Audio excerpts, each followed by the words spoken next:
पुंडलीकवरदा हरिविठ्ठल श्री ज्ञानदेव तुकाराम सद्गुरु समर्थ त्र्यंबकानंद महाराज की जय।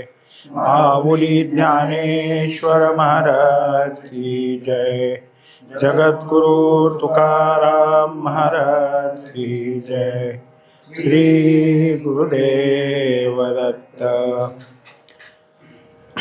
ज्ञानेश्वरी अध्याय 9। तपाम्यहमहं वर्षं निगृह्णामि सृजामि च अमृतं चैव मृत्युश्च सदसच्चाहम अर्जुन।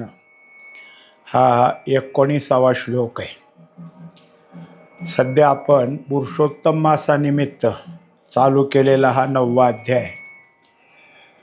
आता पुरुषोत्तम मास संपला, पण अध्याय अर्धा ठेवायचा नाही, अपुरा ठेवायचा नाही, म्हणून आपण हे पूर्ण करत आहोत। आज आपल्याला हा 19वा श्लोक घेताना त्यामध्ये भगवंत असं सांगतात की अर्जुना, सूर्याच्या रूपाने तापतो, त्यामुळे ढग तयार होतात, ढगातून पाऊस येतो आणि त्यामुळं काय होतं तर सगळीकडं जे काही असतील त्यांना खायला प्यायला मिळून त्यांच्या ठिकाणी असणारं त्यांचं जे जीवन आहे ते टिकतं आणि त्यानंतर त्यांना जेव्हा त्यांचा काळ येतो तेव्हा मृत्यू आहे। तेव्हा हे अर्जुना, हे सगळं जे आहे ते आता होतच आहे, पण त्याच्यानंतर काय आहे की हा सगळा जो भाग आहे त्यात मी आहे आणि मी नाही असं सगळं ह्याच्या अगोदर सुद्धा सांगितलेलंच आहे। मी सूर्याचे निवेशे तपे तै हे शोषे पाठी इंद्र हो निवर्षे तै पुढती भरे।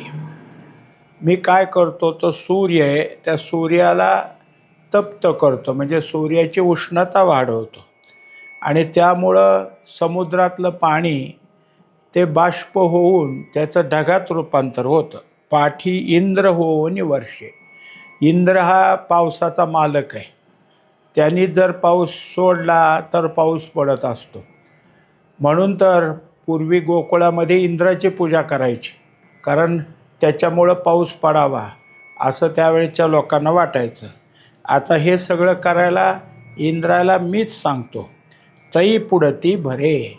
आणि मग असा पाऊस सगळीकडे पडला की मग हे नदी नाले सगळे भरतात, विहिरीला पाणी येतं, शिवाय परत हे सगळं चक्र चालू राहतं। अग्नी काष्टे खाये ते काष्टचे अग्नी होय, तेवी मरते मारिते पाहे स्वरूप माझे। आता एरवी काय पाहतो आपण की जेव्हा लाकूड अग्नीमध्ये टाकलं की तो अग्नी सगळं काय करतो, त्याला खाऊन टाकतो। आणि तसं पाहायला गेलं तर लाकडातूनच अग्नी बाहेर येतो, म्हणजे त्याच्यातूनच बाहेर येतो आणि त्याच्यातच संपतं, म्हणजेच हे मरते मारिते पाहे। मग तोच काय करतोय, त्याला उत्पन्न करतोय, ते निर्माण झालेलं त्याला मारतंय। असं जे काय आहे की उत्पत्ती आणि लय हे माझं स्वरूप आहे। या लागी मृत्यूच्या भागी जे जे तेही पै रूप माझे आणि न मरते तव सहजे अविनाशू मी। आता जे जे काही मृत्यूला जात आहे ते काय आहे तर माझंच रूप आहे, कारण उपजे ते नाशे ही जी काही संपूर्ण काय पृथ्वीची किंवा प्रकृतीची जी योजना आहे ती योजना ते माझंच रूप आहे। आणि त्याच्यातून जे राहिलेलं आहे की ज्याला कधीच मृत्यू नाही ते अविनाशी असं जे आहे ते माझं रूप आहे। आता बहु बोलोनी सांगावे ते एकी हेळा घेपा आघवे तरी सतासत ही आग जाणावे मीच पैगा। आता जसं मागच्या ह्याच्यात सांगितले की अविनाशी मीच आहे, म्हणजे काय झालं तर अवघाचे आकार ग्रासियेला काळे एकची निराळे हरीचे ना। हे जसं एक निराळं काय ते अविनाशी, म्हणून ते माझं स्वरूप आहे। आणि बाकीचा आकार सगळा काय झालेला आहे, तर ग्रासलेला आहे. कशाने ग्रासला आहे? काळाने ग्रासला आहे. काळ कोण आहे? तर माझंच रूप आहे. आता त्याच्यानंतर इतकं सगळं बोलण्यापेक्षा एक सांगितलं जातं की जे जे दिसतंय ते कसं आहे, तर नाशिवंतच आहे, संपणारच आहे. पण जर नाशिवंत आहे तर नाशिवंतपणानं आपल्याला दिसतं का आहेपणानं दिसतं? तर आहेपणानंच दिसतं. ह्याला नाही कोणी म्हणत नाही. जगाला मिथ्या म्हणण्याकरता परिपूर्ण ज्ञानाची गरज असते. एरवी जग आपल्याला सत्यच वाटतं. म्हणून मग आहेपणात असलं की त्याला झालं सत. मग आहे तसंच राहतं का? म्हणजे आहे तसं राहत नाही, बदलतं, म्हणून असत. तेव्हा हे कसं आहे, सत आणि असत, सतासत, हे सतासत विलक्षण म्हणायचं. हे कोणाचं स्वरूप आहे? मायेचं स्वरूप आहे. हे सत आहे तर सत म्हणो जाईजे, म्हणजे ते आहे हे म्हणायला गेलं तर तिचं स्वरूप हे विश्व म्हणून दिसतं. आणि मग त्याच्यामुळं पुढं विश्व कसं आहे, तर माया म्हणून दिसतं, कारण ते बदलणारं दिसतं. तेव्हा एकंदरीत जेवढं काही हे सगळं चाललं आहे हे मायेचं चाललं आहे. मी काही इथं काही करत नाही. म्हणून अर्जुना मी नसे, ऐसा कवणू ठाव असे, परी प्राणियांचे दैव कैसे, जे न देखती माते. आता अत्यंत महत्त्वाची ओवी दिली की मी नाही असं एकतरी ठिकाण असेल का? कारण सगळं तुम्हाला जे दिसतं ते बदलणार, क्षणभंगुरच असं दिसतं. आहे असं कधीच राहत नाही, ते सतत बदलतं. पण त्या सगळ्या बदलाला अधिष्ठान मी, म्हणजे माझा आहेपणा कायमचा आहे. असं असूनसुद्धा कोणत्याच प्राण्याचं माझ्या आहेपणाकडे लक्ष जात नाही. याचं कारण काय आहे, तर त्यांचं प्रारब्ध, त्यांचं दैव, ह्या सगळ्या ह्याच्यामध्येच गुंतलेलं आहे. एरवी मनुष्याला जे प्रारब्ध आहे किंवा दैव आहे ते कशाला धरू नये?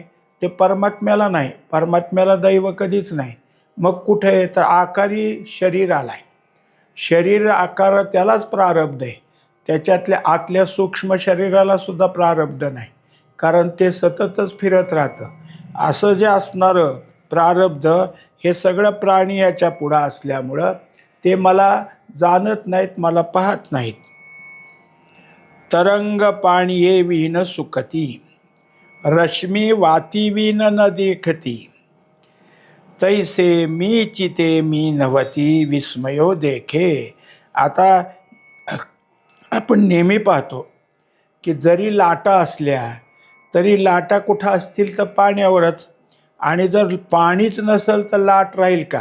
मग पाणी येवी न सुकती, लाट, पाणी संपलं तर लाट तरी कशी येईल? जिथं समजा पाण्याचा साठा होता त्या साठ्यावर लाटा येत होत्या. आता तो पाण्याचा साठा सगळा सुकून गेला किंवा तिथलं पाणी आटलं, मग लाट तिथं कुठं पाहाल? दिसणार नाही. आणि तसंच सांगितलं की जे काही आहे समोर दिसत असणारे प्रकाश म्हणा, किरणं म्हणा, ही सगळी कशी आहेत, तर ती सूर्यापासून येणारी. त्याला पाहायला वात लावून जावं लागतं काय?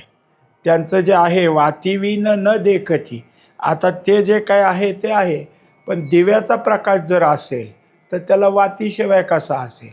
मग एरवी कसं आहे, कोणताही दिवा असला तरी त्या दिव्याला काय आहे, कशात तरी लावावा लागतो, अर्थात पणती. त्याच्यात तेल लागतं, वात लागते, अग्नी लागतो. ह्यातलं एक जरी नसलं तरी दिवा लागत नाही. तेल नसलं, नुसतीच वात आहे ना, अग्नी नाही लागणार. झालं, अग्नी आहे, तेल आहे, वातच नाही, तरी दिवा लागणार नाही. म्हणजे मग वातीशिवाय आपल्याला ह्यातलं प्रकाश तत्व काही दिसणारच नाही. तैसे मी चिते मी नवती, विस्मयो देखे. त्याप्रमाणे कशाच्याच ह्याच्यामध्ये माझी जर सत्ता नसेल, माझं अधिष्ठान नसेल, तर हे काहीच शिल्लक राहणार नाही. मग हे सगळं होतंय कुठून सांगितलं, तर सूर्याच्या उष्णतेतून निर्माण होत असलेल्या ढगापासून पडत असलेल्या पावसानं प्राण्याचं जीवन चालतं. जसं तिसऱ्या अध्यायात हे चक्र सांगितलं होतं, सृष्टीचक्र कसं आहे, तसं हे कोणामुळं फिरतं, तर मीच आहे, आणि माझ्यामुळंच हे सगळं होत आहे. ते आत बाहेर मिया कोंदले, जग निखिल माझेची ओतिले, कीत कैसे कर्म तया आले, जे मीच नाही म्हणती. आता दुसरी गोष्ट अशी की जसं उदाहरण पाहतो आपण की काय असतं, एक घट असतो आणि तो रिकामा आहे असं आपल्याला वाटतं, पण तो रिकामा नाही, त्याच्यात आकाश आहे. मग घटात काय, आकाश आहे, आणि त्याच्या बाहेर काय, बाहेर आहे आकाश आहे. मग घटातलं आकाश, बाहेरचं आकाश, त्यामुळं त्याला नावं द्यावं लागली, हे घटाकाश आणि हे महदाकाश. तसं हे सगळं जग आहे, त्या जगात मी आणि जगाच्या बाहेर मीच आहे. माझ्याच आत हे सगळं आहे. जग निखिल माझेची ओतिले, आणि सगळं जे निर्माण होतं आहे ते निर्माण झालं आहे ते माझ्याच ठिकाणी झालं आहे. पण काय झालं की हे सगळे जीव इतके कर्मामध्ये गुंतलेत की कर्मामुळं त्यांच्या ठिकाणी कर्तृत्व भाव आणि भोक्तृत्व भाव हे दोन्ही आल्यामुळं मोह निर्माण झाला आणि मला नाही म्हणायला लागले. कर्तृत्व असल्यामुळं मीच केलं म्हणायचं आणि केलेल्याचा भोग घ्यायचा. आता भगवंताकडे पाहायला ह्यांना कुठे वेळ आहे, म्हणून मला आहेपणासुद्धा ते देत नाहीत. परी अमृत कुहा पडीजे, का आपणया ते कढिये काढीजे, ऐसे आथी काय कीजे अप्राप्तासी. आता त्यात जशी एक मगाशी ओवी दिली की म्हणून अर्जुना मी नसे ऐसा कवणू ठावासे, तशी ही सुद्धा एक ओवी अशीच दिली माऊलीने की कुणी एक काय झाला तर अमृताच्या विहिरीमध्ये पडला, अमृत सगळं त्या विहिरीत, आणि मी मरतोय मी बुडायला लागलो, मला कोणतरी काढावं म्हणून ओरडायला लागला. आणि कोणीतरी का आपण या ते कढिये काढीजे, पटकन काढावं मला, मी ह्यात बुडून जाईल असं म्हणायला लागला. कारण मी बुडलो म्हणजे मरेल असं त्याला वाटत होतं. वास्तविक ते विहीर आणि त्या विहिरीत काय होतं, अमृत. अमृत कसं मरू देईल, पण ह्याला कळत नाही ना. हा बुडायला लागलं म्हणून तोंड घट्ट बांधतो, झालं नाकाला धरतो की आपण बुडू नये म्हणून, म्हणजे कुठंच ते अमृत पोटात जाऊ देत नाही आणि लवकर काढायचा प्रयत्न करतो. ऐसे आथी काय की जे अप्राप्तासी, तसं सगळे जीव माझ्यातच आहेत, माझ्याहून बाहेर नाहीत, पण मला आहेपणाच देत नाहीत. मला काय आहे, नाहीपणा त्यामध्ये त्यांनी घातलेला आहे. ग्रासा एका अन्नासाठी, आंदू धावत आहे किरीटी, आढळला चिंतामणी पाये लोटी आंधळेपणे. आता त्याला एक उदाहरण दिलं. उदाहरण काय आहे की एक आंधळा मनुष्य आहे आणि कुठंतरी घासभर अन्न मिळावं म्हणून तो दारोदारी जातो आहे. पण हे सगळं जात असताना होतं काय, त्याला ठेच लागती. आता ती ठेच लागली होती ती साध्या दगडाची नव्हती, तो होता चिंतामणी. चिंतामणी हा सुद्धा एक दगडच आहे. आणि आता त्याला काय झालं, ठेच लागल्यामुळं तो लागला विवळायला की मला ठेच लागली.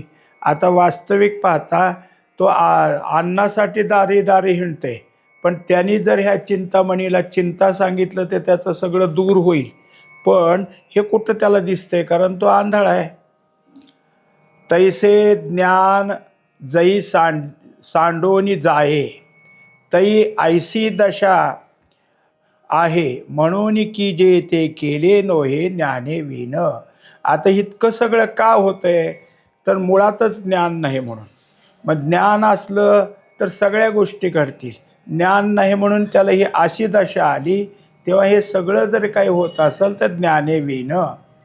आंधळ्या गरुडाचे पाक आहाती, ते कवणा उपयोगा जाती, तैसे सत्कर्माचे उपके ठाती ज्ञाने विन.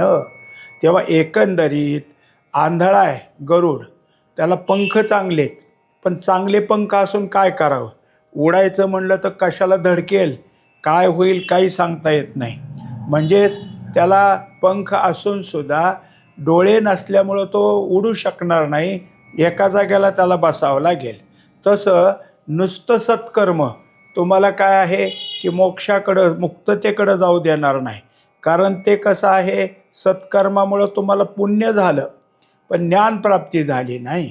म्हणून सत्कर्म काय करील, तर सत्कर्माचं जे प्राप्त करायचं आहे तिकडं घेऊन जाईल. म्हणजे त्याला फळ कोणचं आहे, तर स्वर्ग हे फळ आहे. आणि ज्ञानाला कोणचं फळ आहे तर ज्ञानाला मोक्ष हे फळ आहे.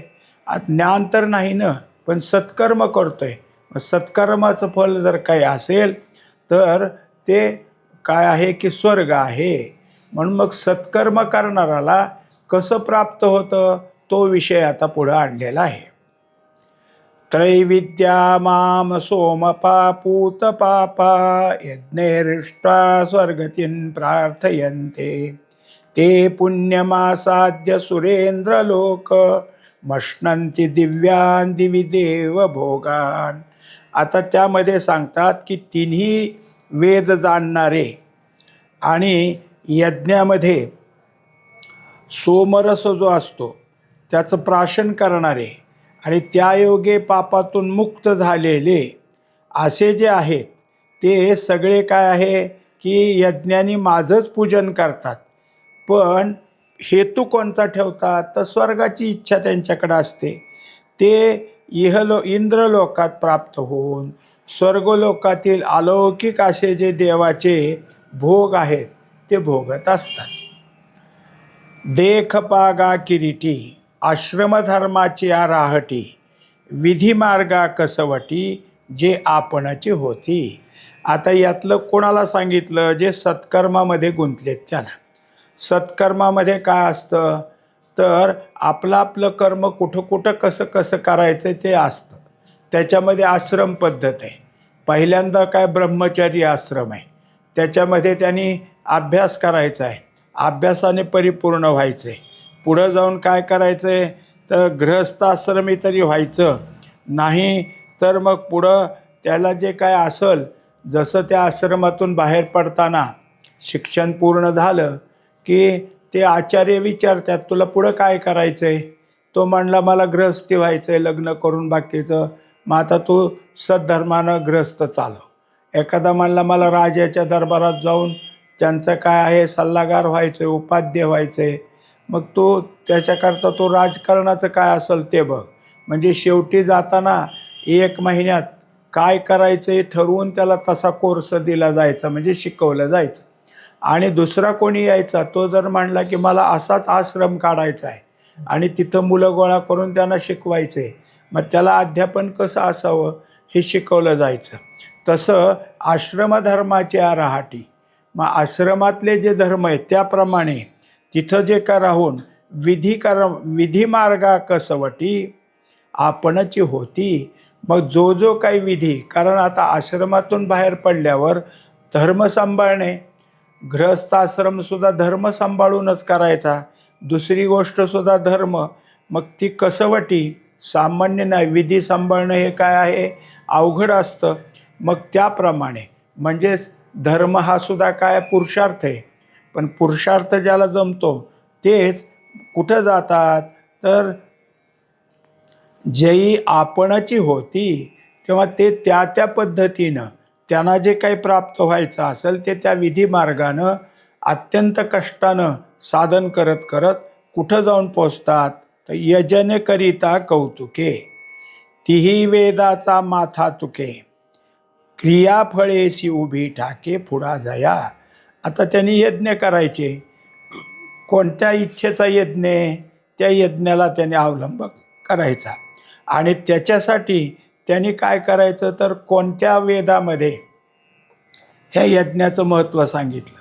मग ऋग्वेदात सांगितलंय का यजुर्वेदात सांगितलं का सामवेदात.